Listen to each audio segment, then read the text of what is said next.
আসসালামু আলাইকুম, সবাইকে তুরিন কিচেনে জানাই স্বাগতম। আশা করি সবাই ভালো আছেন। আজকে আমি আপনাদের জন্য নিয়ে এসেছি আলু দিয়ে গরু মাংস ভুনা। অবশ্যই রেসিপিটি ট্রাই করবেন, আশা করি আপনাদের অনেক বেশি ভালো লাগবে। এই ধরনের মজাদার নতুন নতুন রেসিপি পেতে আমার চ্যানেলটি সাবস্ক্রাইব করতে ভুলবেন না, পাশে থাকা বেল আইকনটি ক্লিক করবেন। গরু মাংস নিয়েছি আমি 400 গ্রাম, নিয়েছি রসুন কুচি 2 টেবিল চামচ, পেঁয়াজ কুচি নিয়েছি 1 কাপ, আর আলু নিয়েছি একটি বড় সাইজের কেটে।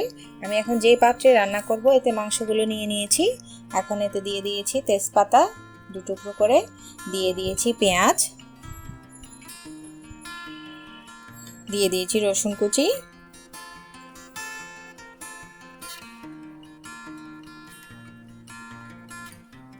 এখন এতে একে একে সব মশলাগুলো অ্যাড করব। প্রথমে দিয়ে দিচ্ছি হলুদ গুঁড়া 1 চা চামচ,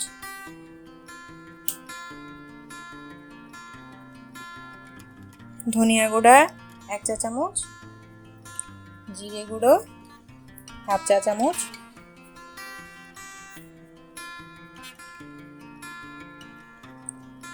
মরিচ 1 চা চামচ, মরিচের গুঁড়ো। ঝালটা আপনারা আপনাদের পছন্দ অনুযায়ী কম বেশি বাড়িয়ে কমিয়ে নিতে পারেন। দিয়ে দিচ্ছি স্বাদ মতো লবণ।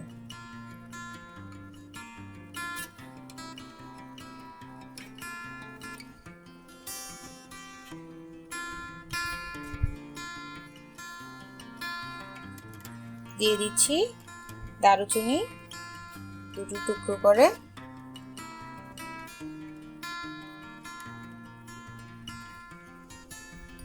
দিয়ে দিচ্ছি এলাচ 2টো,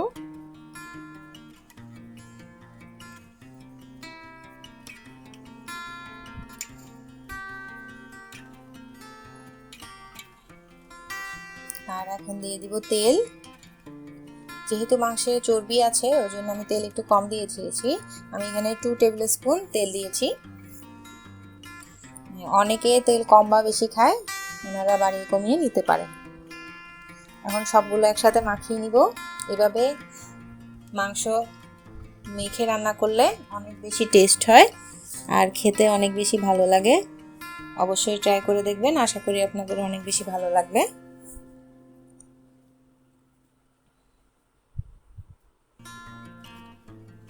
এখন দিয়ে দিব আদা বাটা 1 চা চামচ। এখন চুলায় আমি বসিয়ে দিব। সবগুলো মশলা দেওয়া শেষ, ভালো মতো কষিয়ে নিব 4-5 মিনিট। আপনারা সবাই জানেন গরু মাংস একটু শক্ত হয়, সেদ্ধ হতে সময় লাগে।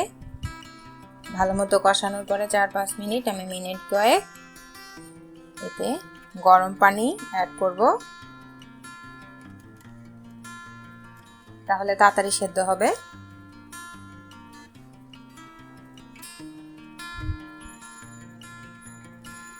গরম পানিটা দিয়ে একটু ভালো মতো নেড়ে চেড়ে নিচ্ছি।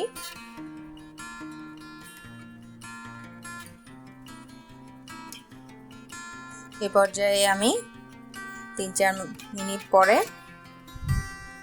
কাটা আলুর টুকরোগুলো দিয়ে দিচ্ছি।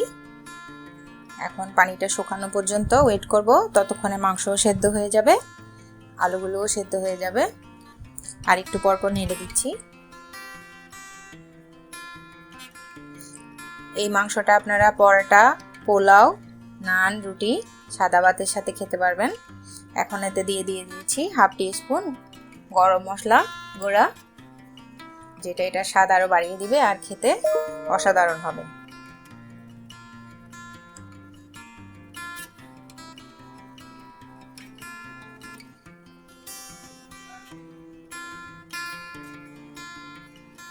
মশলাটা দেওয়ার পরে 3-4 মিনিট চুলার আঁচ কমিয়ে রেখে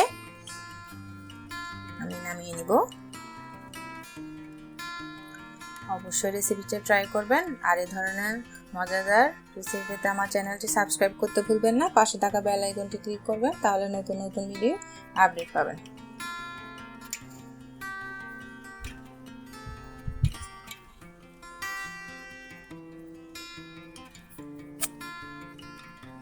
মাংস আমার হয়ে গিয়েছে। এখন আমি আপনাদের একটি বাটিতে উঠিয়ে দেখাচ্ছি।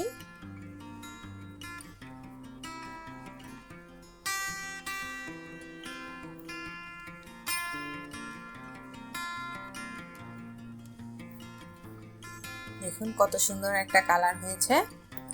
অবশ্যই রুটির মাংস, পোলাও, খিচুড়ি, নানের সাথে ট্রাই করে দেখবেন। ইনশাল্লাহ আশা করি আপনাদের অনেক বেশি ভালো লাগবে। এই ধরনের মজাদার রেসিপি পেতে আমার সাথেই থাকুন। লাইক, কমেন্ট, শেয়ার দিতে ভুলবেন না। এতক্ষণ আমার ভিডিওটি দেখার জন্য ধন্যবাদ।